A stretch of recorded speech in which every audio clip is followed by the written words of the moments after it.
নবীজির দুইজন সাহাবী, তার ভিতরে প্রখ্যাত একজন সাহাবীর নাম হলো হযরত আব্দুল্লাহ ইবনে মাসউদ রাদিয়াল্লাহু তাআলা আনহু। রাস্তা দিয়ে মদিনার অলিতে গলিতে তিনি হাঁটতেছিলেন।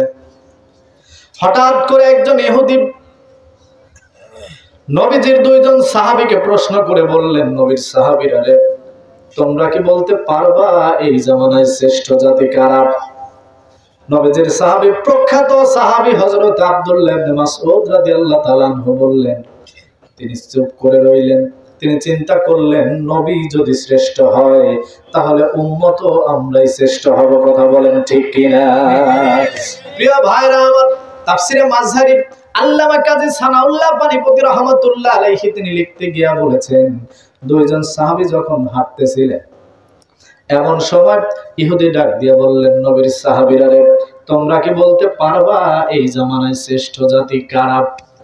আব্দুল্লাহ ইবনে মাসউদ রাদিয়াল্লাহু তাআলা আনহু তিনি ডাক দিয়ে বললেন, এই জামানায় শ্রেষ্ঠ উম্মত হলো আমার হাবিবুল্লাহ নবীর উম্মত যারা, তারা অর্থাৎ আমরা। সুবহানাল্লাহ, সুবহানাল্লাহ।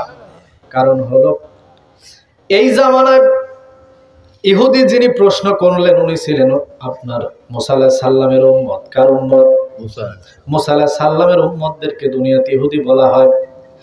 খ্রিস্টান যারা, তাদেরকে আপনার ঈসা আলাইহিস সালামের উম্মত বলা হয়।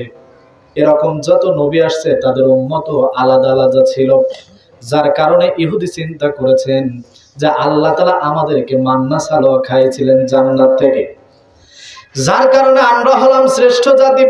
আব্দুল্লাহ ইবনে মাসউদ রাদিয়াল্লাহু তাআলা আনহু বললেন, না, আমরাই দুনিয়াতে শ্রেষ্ঠ জাতি। কিন্তু ইহুদি এইটা মেনে নিলেন না, ইহুদি এইটা মানলেন না। ইহুদি ডাক দিয়া বললেন, না নবীর সাহাবীরা, মুসা আলাইহিস সালামের উম্মত ইহুদি যারা দুনিয়াতে এসেছেন, এরাই হলো পৃথিবীতে বর্তমানে শ্রেষ্ঠ জাতি। দুইজন সাহাবী দৌড়ে নবীজির দরবারে চলে গেলেন, ইয়া রাসূলুল্লাহ, ইয়া হাবিবাল্লাহ নবী, এই জামানায় সবচেয়ে বড় শ্রেষ্ঠ জাতি, শ্রেষ্ঠ উম্মত কারা? এটা বন্ধ করে আলো লাগে। প্রিয় ভাইরা আমার, একটু গভীর মনোযোগ দেওয়া লাগবে। দুইজন সাহাবী দৌড়ে নবীজির দরবারে চলে গেলেন, ইয়া রাসূলুল্লাহ, ইয়া হাবিবাল্লাহ, এই জামানায় শ্রেষ্ঠ উম্মত কারা এটা আমাদের জানতে হবে। সঙ্গে সঙ্গে মসজিদে নববীর ভিতরে নবী আমার বসা ছিলেন। সঙ্গে সঙ্গে আল্লাহ তাআলা নবীর উপরে আয়াত নাজিল করে জানালেন, হে নবী আপনি বলে দিন, কুনতুম খায়রা উম্মাতিন উখরিজাত লিন-নাস তা'মুরুনা বিল মা'রুফি ওয়া তানহাউনা আনিল মুনকার ওয়া তু'মিনুনা বিল্লাহ। আল্লাহ রাব্বুল আলামিন নবীর উপরে আয়াত নাজিল করে জানালেন, হে নবী আপনি এই মুহূর্তে আপনার উম্মতদেরকে বলে দিন, আপনার উম্মতেরাই দুনিয়াতে শ্রেষ্ঠ জাতি হবে। সুবহানাল্লাহ, কুনতুম, তোমরাই খায়রা উম্মাতিন, শ্রেষ্ঠ উম্মত হবে। তবে প্রশ্ন হলো এক, তবে তোমাদের শর্ত হলো, কন্ডিশন হলো চারটা। জোরে বলুন কয়টা? আল্লাহ রাব্বুল আলামিন নবীর উপরে কোরআনুল কারীম নাজিল করে জানিয়ে দিলেন, হে নবী আপনার উম্মতেরাই শ্রেষ্ঠ উম্মত হবে। তবে শর্ত হলো, কন্ডিশন হলো চারটা। জোরে বলুন কয়টা? তার ভিতরে প্রথম নাম্বার হলো উখরিজাত লিন-নাস, মানুষের কল্যাণে কাজ করা লাগবে।